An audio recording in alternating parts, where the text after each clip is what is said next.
সম্প্রতি সামাজিক যোগাযোগ মাধ্যমে এক হৃদয় বিদারক ভিডিও ভাইরাল হয়েছে, যা দেখে চোখে পানি ধরে রাখা কঠিন।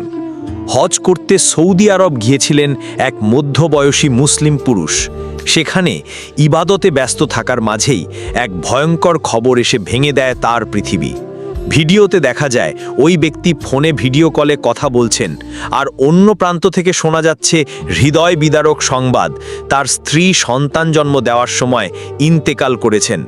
মুহূর্তেই তিনি ভেঙে পড়েন কান্নায়। চারপাশে থাকা লোকজনও আবেগাপ্লুত হয়ে যান। কেউ কেউ তাকে সান্ত্বনা দেওয়ার চেষ্টা করেন। এই ভিডিও শুধু এক ব্যক্তির দুঃখ নয়, এটি একটি নিখাদ ভালোবাসার নিদর্শন।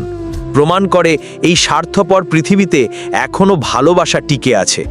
এখনও কিছু মানুষ আছেন যাদের হৃদয় ভালোবাসায় পূর্ণ, যাদের চোখের জল শুধু নিজের নয়, প্রিয়জন হারানোর ব্যথায় ঝরে।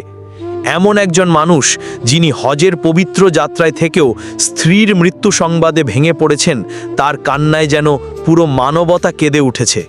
আমরা আল্লাহর কাছে দোয়া করি এই ভাইয়ের স্ত্রীকে যেন জান্নাতুল ফেরদাউস দান করেন, সেই ছোট্ট শিশুকে যেন সুস্থ ও নিরাপদ রাখেন, আর এই শোকাহত বাবাকে যেন আল্লাহ ধৈর্য এবং শান্তি দেন, যেন তিনি একাই নয়, সারা দুনিয়ার ভালোবাসা তার পাশে পায়। এটাই প্রমাণ করে এই পৃথিবী এখনও পুরোপুরি ঠান্ডা হয়ে যায়নি। এখনও ভালোবাসা, মানবতা ও সহানুভূতির আলো জ্বলছে কারো চোখের জলে। ভালোবাসা শুধু বলা বা দেখানোর বিষয় নয়, এটা অনুভবের নাম।